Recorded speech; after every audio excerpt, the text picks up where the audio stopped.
fair. Robert got a page turner. I don't have a page turner. I first met Steve Gordon in 1985. We instantly clicked. A friendship was formed. We worked together at the University Club.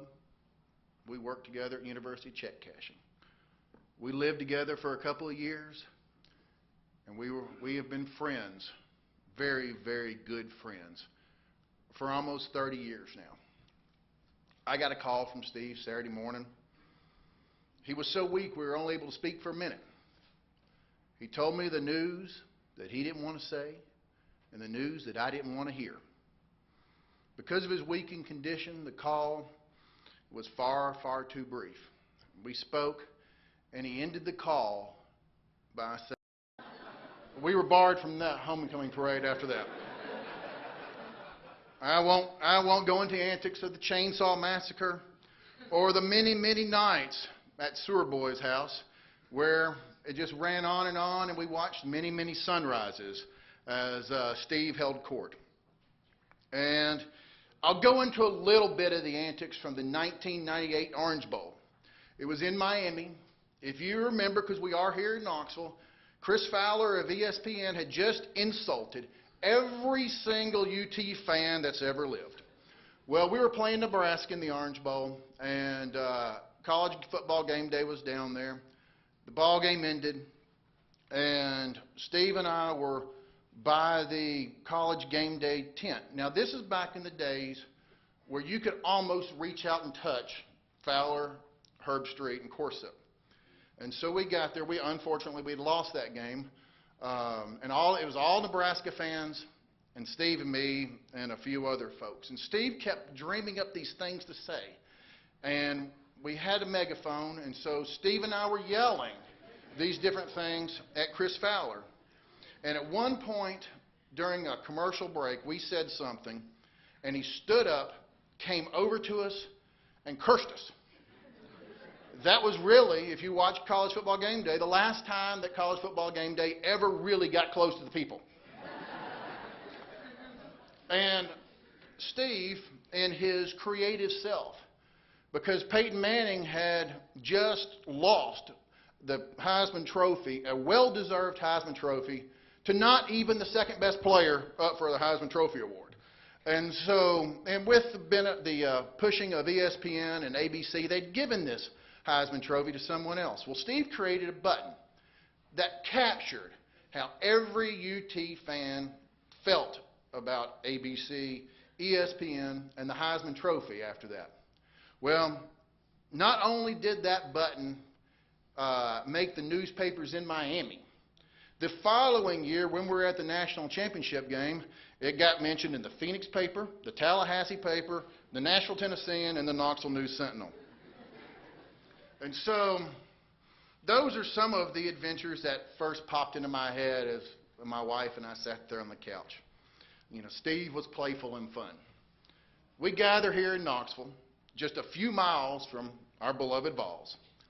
Steve loved football games, but to Steve, winning the football game was secondary to winning the tailgate party. And our tailgate party evolved over the years. Eventually, we ran our tailgate party out of the old Charlie's on the Strip. Steve had to be the first customer to arrive on that Saturday. Whether the ball game was at 11 in the morning or 8:25 at night, Steve was the first customer because he had to have his tables just in the right spot and get just enough chairs to where, where the action would be hours later. Of course, he never realized that he was the one creating all the action. He arrived with a megaphone and buttons, and these buttons would change via the week, and they were usually taunting the other team. And often, Steve would come in costume. My favorite was his blind referee. The University of Tennessee put out this coffee table book about 10 or 15 years ago. You may remember it. You may have it. It's called Neyland Life of a Stadium. If you go to the game day section, there's about a half-page ad of the cheerleaders, and then there's some pictures above it. You'll see a picture of Steve and me. It was fitting that Steve's in the game day section of the UT coffee table book because that's what he excelled at. Now, I was there, but I was just dressed like 90,000 other people. I was just there having a good time, dressed in orange. Steve, on the other hand, was wearing an orange and white dog face mask and an orange and white jester hat. The picture when the book made the book because of Steve. I mean, it was classic Steve. I mean, I played Abbott to his Costello, and I have ridden his coattails into history.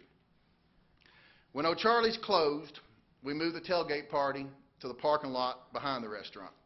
And Steve took that party to the next level. We started out with a small radio, but other people had music that was louder than ours. And if you know Steve, that's not going to work. And so his sound system got more and more sophisticated. And by the time we were done, nobody had music louder than ours. And there was another problem in that our megaphone that had always been able to dominate the conversation in this outdoor environment was just not getting enough volume so that enough people could hear it. So Steve wired these speakers with a microphone so that he could yell so everybody in the parking lot behind O'Charlie's could hear his thoughts. Even road trips were wonderful opportunities for Steve to bring out his playful self. Y'all may remember the Citrus Bowl we went in a few times. Well, the year we were playing Northwestern, Steve was heading to the airport to head on down to Orlando, dressed as only Steve could, all orange. He's going through the airport, and a television reporter is there to do one of those feel-good local stories. Well, they stopped him to interview him. Great interview, with the exception of Steve had no idea who we were playing.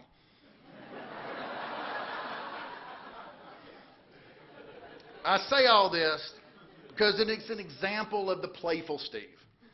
And it brings me joy to remember those moments. And hopefully, if you shared in some of those moments, that brings you joy too. Another reason that today brings me joy is that Steve is no longer laying in a damn hospital bed. He is no longer in pain. He's no longer being prevented from doing what he wanted to do. Here's the way I see it. You know, come August 30th, it's when UT kicks off next season. It's a home game. A couple hours before game time, I'm going to pour myself a Stoli, throw a couple orange slices in it because that was Steve's and my adult beverage of choice. And I'm going to look in the heavens. And I'm going to look up there and I'm going to look for a cloud. I'm going to look for the biggest freaking cloud there is, one of the most rambunctious. Because if I can see that, I'm going to know that that's Steve and that he's throwing his first tailgate party in years because he feels good again. Because I'm sure he's rounded up all the UT fans in heaven, and he's probably even got it wired so he can play Rocky Top. I'm just not sure how he's going to be able to convince St. Peter that it's appropriate to have Gator Hater and Spur Your Sucks buttons out there. And I definitely don't know how he's going to convince them to allow him to promote his Alabama buttons.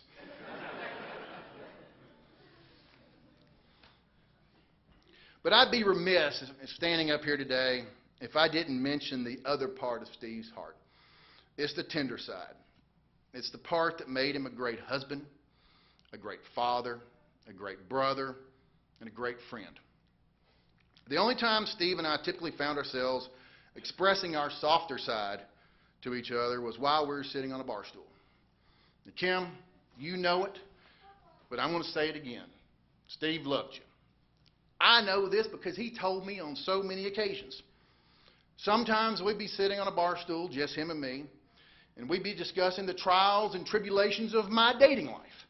And Steve would pause and just say, I don't know how I got so lucky to have Kim decide to marry me. And we would talk about what a saint you were for putting up with all his antics. And Jennifer, I remember you as a small child. And it was the national championship game, and I think you're probably around 8 or 9 years old or so. And you were in your little UT cheerleading outfit, and we're in Tempe, Arizona, and we've just won the national championship.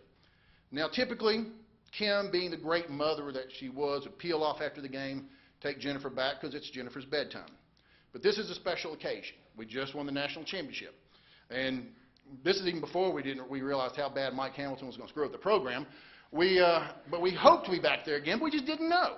So it was a special occasion, so Jennifer got to stay out late. And so it's late at night, and Jenny's on the stage in her little cheerleading outfit singing Rocky Top with Tall Paul. Steve's heart just about burst out of his shirt. He was just so proud of you. He loved that moment. And while I never attended one of your soccer games and never watched the videos, I know how you did. Because Steve would call me, and he'd tell me about the plays you made, how the game went. His love for you just oozed through that phone. He was just so excited to talk about how your games went. Your whole life, we have laughed and said, Jennifer Gordon is Steve. He knew it. You are him, and you just made him so very proud. Now, let me ask every one of you here. Think about a time you were around Steve where you didn't see him smiling. Now, you can think of an occasion here or there, but those are few and far between. And Steve was unique and special in the fact that his friends' friends became his friends. No questions asked. If you were his friend and you were his friend's friend, you became his friend. We all watched what the cancer did to him physically, but I'm not going to dwell on that. And I ask you not to either. I just ask you to think about the adventures you shared with him. The Apostle Paul in 2 Timothy says, I have fought the good fight, and I have finished the race. A lot of people talk about this verse and use it as a motivation to beat cancer. But with Steve, everything is a little bit different, and it is a good, uplifting, motivational verse, and so I'm glad they used that. But Steve just took it much farther. A few years back, right before he went to chemotherapy, I sent him a note that said I knew it'd be tough, but if he laid down and started acting like he was going to give up, I was going to kick his rear end, U-Club style. And if you understood the U-Club, you would understand that. And Steve Gordon, he never laid down. He never gave up. He fought the good fight. He finished the race. And let me tell you why I stand here today and say he finished the race. The Apostle Paul in 1 Corinthians says, where, O death, is your victory? Where, O death, is your sting? If you have peace, death doesn't win. And at the end, Steve was completely at peace. He faced his mortality with grace and honor. In those final days, he was looking out for his wife. At the end, he was thinking about others. Steve Gordon finished the race we all have to run with dignity. And he's an example to us all. He's not here physically with us anymore. But as long as we honor him by remembering our adventures with him, he is with us. You can remember the adventures of Steve, the tailgate extraordinaire, or Steve, the proud beard and soccer dad, or Steve, the computer savant. But as long as you keep those adventures in your heart, Steve is still here. For those of you who know me, you know I'm a Southern boy through and through. Well, for a Southerner, there's no greater compliment than to say that someone's a good man. Steve Gordon was a good man. I love to quote movies, and if you watch the TV show NCIS, I just tell you, you understand if I say I would give Tony DiNozzo a run for his money on quoting movies. And I thought about different movie quotes that applied here today, and I settled on one, and it was from Santa Claus from Miracle on 34th Street. And what Santa Claus says to his lawyer is, "And all my travels past, and all my travels yet to come. Surely I'll never have a better friend." For me, there really is only one way to say goodbye. Steve and I have said it so many times before, whether we said it to each other, whether we said it to friends, or whether we said it to strangers. We always said this, and we said it through a megaphone. Unfortunately, Steve's megaphone is broken. My megaphone is broken. So we had to get this one. So with much respect to Robert, who hadn't had to live through this, Ta-ta, Steve. Keep those knees together.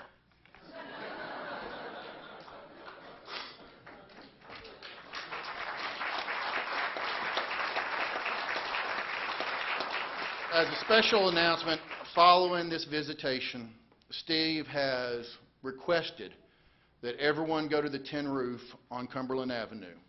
That is where O'Charlie's used to be. And for those of you who may have pictures you want to share, on the back of your program, you could post them to the Trinity Memorial Centers. We would appreciate that. Thank you very much.